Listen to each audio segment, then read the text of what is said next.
here we're going to talk about a step-by-step approach to writing a stellar bar exam essay answer. So we're going to talk about how exactly to use IRAC to get the most amount of points that you can on a Michigan bar exam essay. First, let's talk about some basic bar exam writing principles before we dive into the details. So first, remember who your bar exam grader is. Your grader is a practicing attorney or judge. They're being paid per essay, and they're reading all the same essay. So for example, one grader will read all the personal property essay answers in the state of Michigan. Another grader will read all the real property essay answers in the state. So they're literally reading hundreds of the same essay response. So keep that in mind. You don't have to repeat the facts for them. You don't have to tell them what the question was about. They know. They've read hundreds of these questions. All right? And also, they're a practicing attorney or judge. They don't want to spend their whole Saturday night reading these questions. They want to get done and move on with their day so they can have that glass of wine or whatever. So you want to make their job as easy as possible. You want to make it very easy for them to give you points. All right? Graders are just scanning your essay answers after a while. Because they're reading hundreds of the same answer to the same question, they're not going to read every single word. They know exactly what they're looking for. They know the rule that they're looking for, they know the application, and they know the right conclusion. So keep that in mind. Make it easy for them when they scan your essay answer to give you points. That means you need a good organization structure, which we're going to talk about today. Graders value organization. If you organize your answer exactly like their little grading rubric is organized, you're going to maximize your points. Next, don't worry about writing eloquently. Sometimes I have students who are engineers or they majored in math and they say, look, I'm not a good writer, this is not my strength, and they worry about it when they take the Michigan bar exam.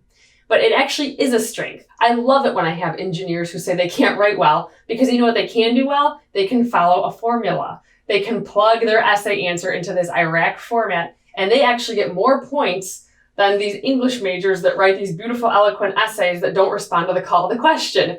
So keep that in mind. The most important thing is that you're following this IRAC format. It doesn't matter how eloquent you can write. They don't expect you to write eloquently in 20 minutes. And if you're an English major, that's fine. I was too. Just remember that you want to follow this formula when you write your essay answer, and that's more important than writing a beautiful, eloquent, witty analysis. Oftentimes, bar exam essays will tell you exactly what to talk about. So it's particularly important for bar exam essay questions that you pay attention to the call to question. That part in bold at the very bottom. You actually want to structure your whole answer around that call to question. When you read a bar exam essay answer, okay, we're talking about how to approach a bar exam question. When you read one of these questions, rather than flipping the page and seeing, okay, there's the question, and starting at the top of the fact pattern and then going down to the call to question, instead, it's a good idea to start with the call to question. Start with that part in bold at the bottom. That part in bold at the bottom will tell you exactly what to talk about. If it has two questions, like that February 2020 bar exam question, had two questions. Is Anne-Marie entitled to the $2,000 proceeds from the sale of the pharmacy sunglasses? And is Kate entitled to the return of the designer sunglasses? Those are the two things you want to talk about. You want to use IRAC, rule, analysis, conclusion for each one. But if you start with that call to question, rather than starting at the top of the fact pattern when you read the question, you're going to figure out pretty quickly what subject is being tested and which issues they want you to talk about. That will focus your reading so that when you go on to read the rest of the facts, you're going to be looking for certain things. It makes you a more efficient reader. So again, I recommend how you approach an essay question. Start with the call to the question, read that first, and then read the facts. All right, the general approach to writing a bar exam essay answer, the general approach is to use IRAC. Tell the grader which issue you're discussing. State the rule, apply the law, and conclude. Put each of these in a separate paragraph. So have your issue heading, this should be bolded or underlined. Then state the rule, and then in the next paragraph, apply the law, and then in the next paragraph, conclude. Okay, so you're writing this clear IRAC. That's the basic structure of a bar exam essay answer. Now let's talk about in a little more detail exactly what each component of IRAC means. All right, so we're going to start with the I in IRAC. This is the issue. Spotting issues on a bar exam essay is an important skill to develop. There are some nice things about bar exam essays in that usually they'll tell you what they want you to talk about. Sometimes it doesn't exactly, tell you which legal issue or like the legal terminology that's involved, but they'll at least tell you the pieces that they want you to talk about in the call to question, typically. So start by focusing on the call to question. For example, in that February 2020 bar exam question, when it says applying Michigan law, fully discuss whether Anne Marie is entitled to the $2,000 proceeds from the sale of the sunglasses and whether Kate is entitled to the return of the designer sunglasses. That's what they want you to talk about. They want you to talk about the pharmacy sunglasses and the designer sunglasses. Specifically, they want you to talk about abandoned property and then mislaid property. If you aren't sure what to talk about, look at the arguments that the parties are making. Sometimes, particularly in evidence and contracts questions, there will be certain arguments that the parties make, and sometimes they're just dumb arguments, but you want to address them in your essay answer. Like sometimes in an evidence question, a party will say, well, that evidence can't be admitted because that witness is biased. Okay, evidence can be admitted even if the witness is biased. That bias will just go in to impeach him. Or in a contracts question, they'll say, the contract isn't enforceable because it's not in writing. All contracts have to be in writing. When it's true that actually not all contracts have to be in writing, just certain contracts have to. So keep that in mind. Sometimes you'll see issues raised by the fact pattern because a party will make an argument. So always look at what a party is arguing. Go back to the facts. Sometimes issues will be raised by the facts themselves. The facts will contain certain issues that are important to address. So even if you're answering the call to question, go back to the facts to see if there's anything else you need to address. Be aware of the highly tested areas of law. If you're aware of the highly tested areas of law, it's going to be a lot easier for you to spot issues. For example, in personal property, abandoned property is tested frequently, especially in recent years. It's been a favorite issue. So the first issue that's presented by that February 2020 question is abandoned property. Another thing that's tested frequently is the Lost and Unclaimed Property Act. And that's the second issue that's raised, this mislaid property. So they want you to talk about the Lost and Unclaimed Property Act. By being aware of these highly tested issues, those will be much easier to spot. As soon as you read that fact pattern, you're going to say, oh, I know exactly what they're testing. Next, practice. This is the best way to get good at issue spotting. Just practice past bar exam essays. If you practice enough personal property questions, you're going to see these same issues coming up over and over and over again. It'll make it very easy for you to identify it on the actual bar exam. So how do you write bar exam issue statements? The best way to write an issue statement is to just quickly draw the grader's attention to what you're discussing. So if the bar exam fact pattern raises two issues, let's say the issue is whether David is liable for first-degree murder and whether David is liable for voluntary manslaughter. You could write, is David liable for first-degree murder? Is David liable for voluntary manslaughter? Okay, those would be just two ways to alert the grader you're talking about that issue. You also could just write first-degree murder as one of your issue headings. Then you're going to state the rule, apply the law, and conclude. And then second-degree murder is your second issue heading. State the rule, apply the law, and conclude. All right? A lot of courses will teach a more long-form issue statement. So for example, they'll teach you to write something like, David is liable for first-degree murder because he's acted with premeditation and deliberation when he purposely put arsenic in Pauline's coffee and Pauline died as a result. So that's a long-form issue statement. It's long-form because not only does it talk about the issue, but it also has the elements of the rule, applies it, and concludes, all in one sentence. Those can take a while to get good at writing, and we don't recommend that you even write those kinds of issue statements. Why not? Why not write a long-form issue statement? They're more impressive, aren't they? The reason is threefold. First, the issue contains the rule, the analysis, the conclusion, all in one sentence. This is repetitive. You're going to be talking about that anyway. You just stated the issue. Now you're going to go into the RAC, the rule, analysis, conclusion portion of IRAC. So why repeat yourself over and over again? You're not going to get extra points for saying something twice. Second, it takes a lot of time to write these issue statements. We find students that write these long-form issue statements often skip out on their analysis, or they have a really weak analysis because it took them too much time to write this long-form issue statement. Lastly, we don't recommend starting with conclusion first. The Michigan Board of Law Examiners graders give points to the conclusion. Sometimes they honestly seem to value the conclusion too much, all right? So you don't want to put your conclusion first unless you're sure it's right. And most times, you're not going to be absolutely sure it's right. So it's better to state the issue, state the rule, apply the law, and then conclude. Why? If you put your conclusion at the bottom, you're forcing them to read through your rule analysis before they get to your conclusion. So maybe you'll pick up some points. Versus if your conclusion's first and it's wrong, sometimes it seems like they barely read through the rest of your answer to that issue. So a short and simple issue statement combined with an accurate rule statement, a meaningful analysis, and a correct conclusion is the best way to approach a Michigan bar exam essay answer. So if you look at this February 2020 question, and by the way, if you haven't read it yet, just pause this and read it because we're going to be talking about this question. But look at the question and then just tell me what your issue statements would be. Take a minute and jot down, okay, what would my issue statements be in response to a question like this? And then when you're done, unpause the video and we'll talk about what they should be.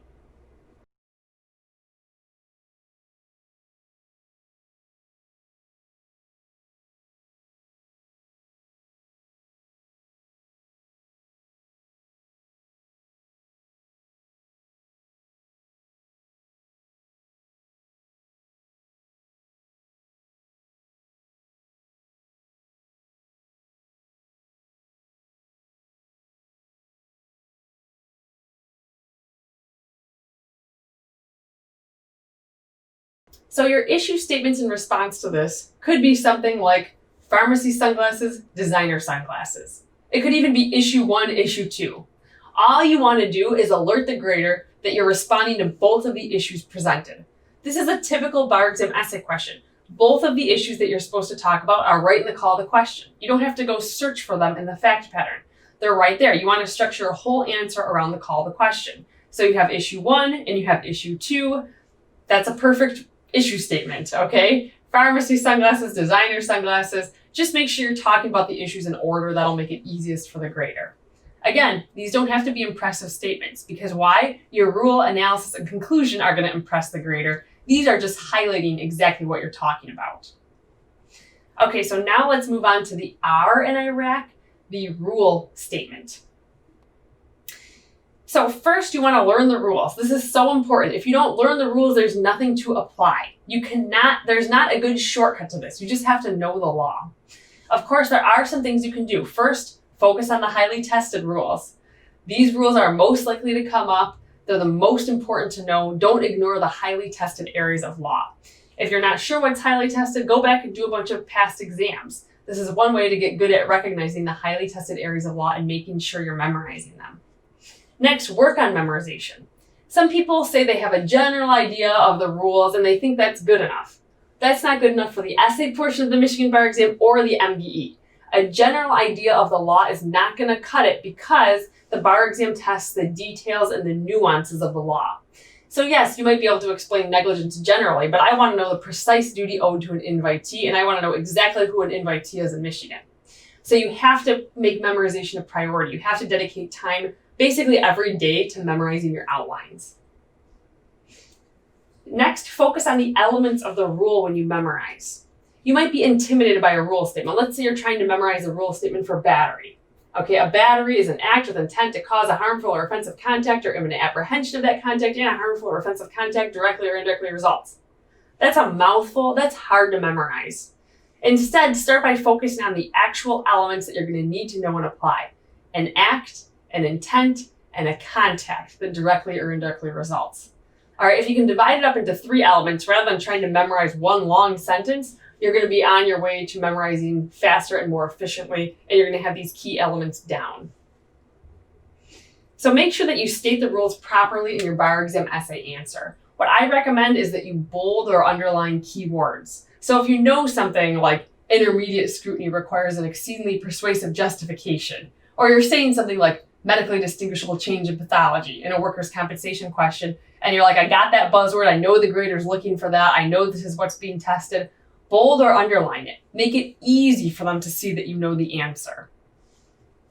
Practice writing the rules.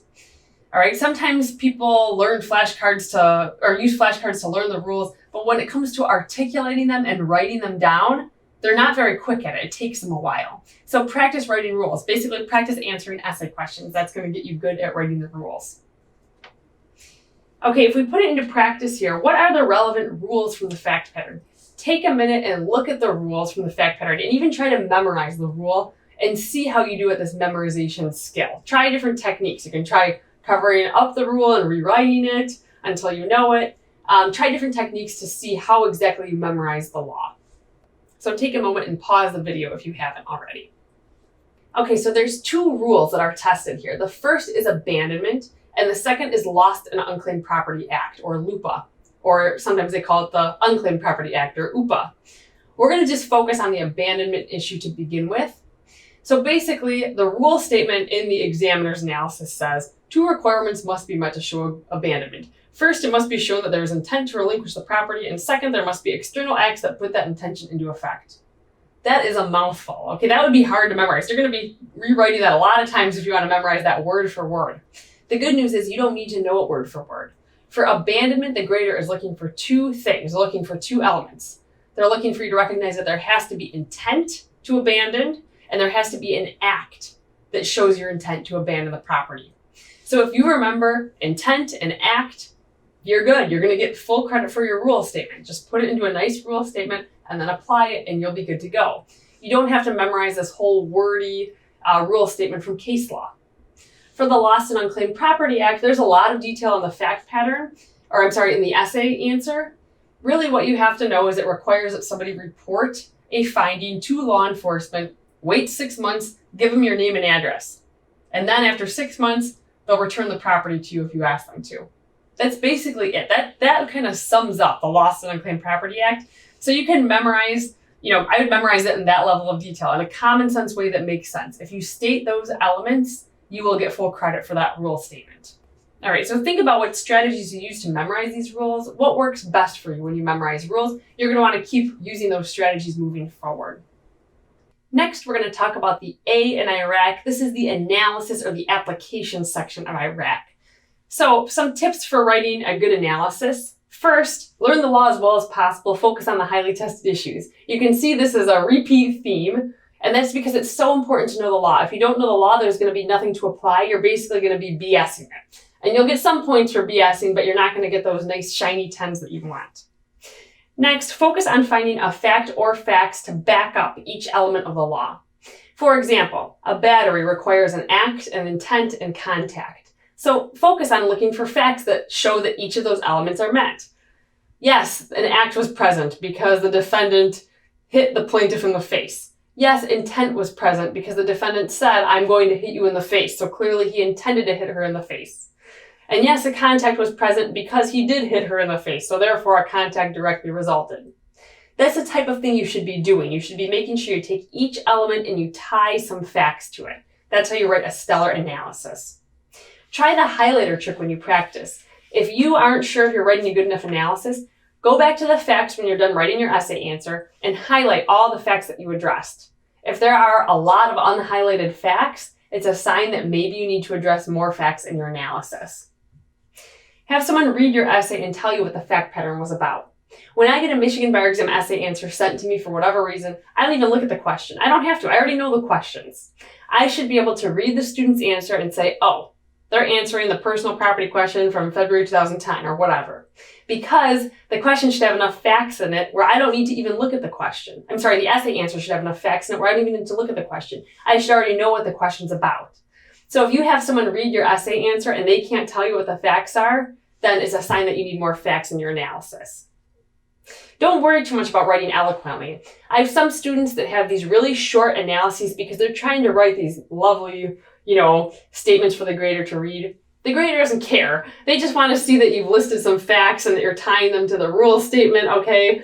So they don't care if it's eloquent or not. Just make sure that you're actually analyzing the facts. Don't worry about writing something beautiful.